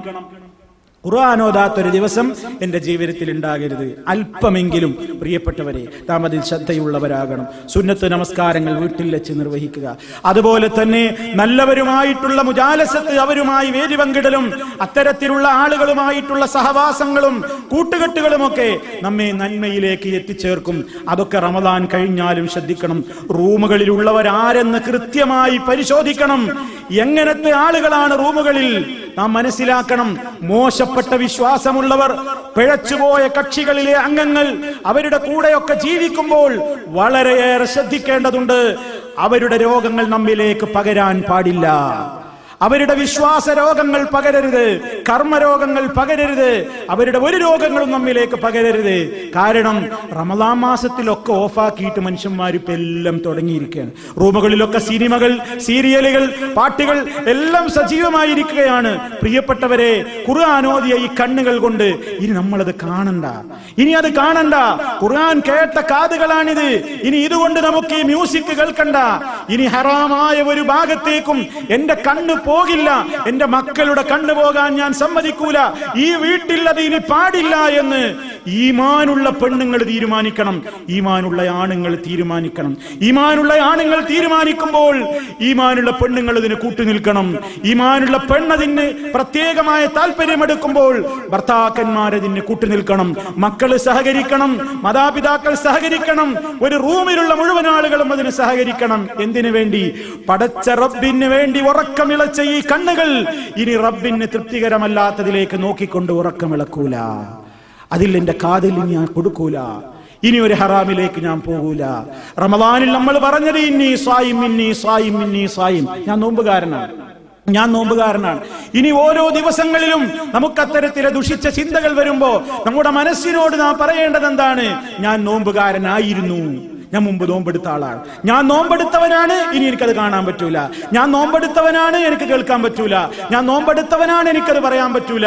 കാരണം കഴിഞ്ഞ കാല നോമ്പുകളുടെ സ്വീകാര്യതക്ക് ഏറ്റവും വലിയ ഉദാഹരണമായി പണ്ഡിതന്മാര് പറഞ്ഞത് ഇനി അങ്ങോട്ടുള്ള ജീവിതമാണ്. അപ്പൊ കഴിഞ്ഞ നോമ്പിനെ ബാധിക്കും. ഇനിയും നമ്മൾ ഹറാമുകൾ ചെയ്താൽ കഴിച്ച മരുന്നിന് ഫലമില്ലാത്ത ഒരവസ്ഥയുണ്ടാകും. ചില രോഗികൾ അവർ മരുന്ന് കഴിച്ചാൽ, ഗുളിക കഴിച്ചാൽ, ആളുകൾ ഏതെങ്കിലും അവർക്ക് ഇഷ്ടമുള്ള ഭക്ഷണം കൊടുത്താലും പറയും എനിക്ക് വേണ്ട, ഞാൻ ഇപ്പൊ മരുന്ന് കഴിച്ചിട്ടേ ഉള്ളൂ, ഞാൻ ഇപ്പൊ മരുന്ന് കഴിച്ചിട്ടേ ഉള്ളൂ. എന്താ ഇതിനർത്ഥം? ആ കഴിച്ച മരുന്നിന്റെ ഫലം പോയി പോകും ഇപ്പൊ ഞാൻ ഈ ഭക്ഷണം കഴിച്ചാൽ എന്നാണ്. ഇതേപോലത്തെ ഒരു ചിന്ത നമ്മുടെ മനസ്സിൽ വേണം. ഞാൻ 30 ദിവസം നോമ്പെടുത്തവനാണ്, തറാവീഹ് നിസ്കരിച്ചവനാണ്, സ്വതക്ക കൊടുത്തവനാണ്, ഖുർആൻ ഓതിയവനാണ്. ഇല്ല, ഇനി അരുതായ്മകളിലേക്ക് നോക്കാൻ എന്റെ കണ്ണ് കിട്ടില്ല, കാതു കൊടുക്കില്ല, ഞാൻ നാവ് ചലിപ്പിക്കില്ല, അത്തരം വേദികളിലേക്ക് ഞാനില്ല. ആ തീരുമാനമെടുക്കാൻ ഉമ്മമാരെ, സഹോദരിമാരെ, പ്രിയപ്പെട്ടവരെ, സഹോദരന്മാരെ, നമുക്ക് സാധ്യമായാൽ നമുക്കും ആശിക്കാം. പടച്ച റബ്ബിന്റെ കോടതിയിലെത്തുമ്പോ എന്റെ നോമ്പ് സ്വീകരിച്ചിട്ടുണ്ടാകും, എന്റെ തറാവീഹ് കൊണ്ട് ഫലമുണ്ടാകുമെന്ന്. അതില്ലെങ്കിലോ വെറുതെയാണ്, വെറുതെയാണ്. അത്തരത്തിൽ ദുർഭാഗ്യവാന്മാരിൽ പെടാതെ നമ്മളൊക്കെ ജാഗ്രതയുള്ളവരാവുക. നാം നമ്മുടെ ജീവിതത്തെ ഓരോ ചുവടുവെപ്പുകളും ഞാൻ നോമ്പനുഷ്ഠിച്ച് ശുദ്ധിയായവനാണെന്ന ധാരണയോടുകൂടി ഓരോ ചലനങ്ങളിലും സൂക്ഷ്മതയുള്ളവരാകുവാൻ പരമാവധി ശ്രദ്ധയുള്ളവരാവുക. അല്ലാഹു സുബ്ഹാനഹു വ തആല അത്തരത്തിൽ ഏത് ഘട്ടത്തിലും അവനെ കാത്തു സൂക്ഷിക്കുന്ന നല്ലവരിൽ നമ്മെ ഓരോരുത്തരെയും ഉൾപ്പെടുത്തി അനുഗ്രഹിക്കുമാറാകട്ടെ. എല്ലാവിധത്തിലുള്ള പ്രയാസങ്ങളിൽ നിന്നും പ്രതിസന്ധികളിൽ നിന്നും നാഥൻ നമുക്ക് മോചനം നൽകുമാറാകട്ടെ. ശാരീരികവും മാനസികവുമായ എല്ലാവിധ വേദനകളിൽ നിന്നും രോഗങ്ങളിൽ നിന്നും അല്ലാഹു നമുക്ക് ശമനം നൽകുമാറാകട്ടെ. മാരകമായ രോഗങ്ങളിൽ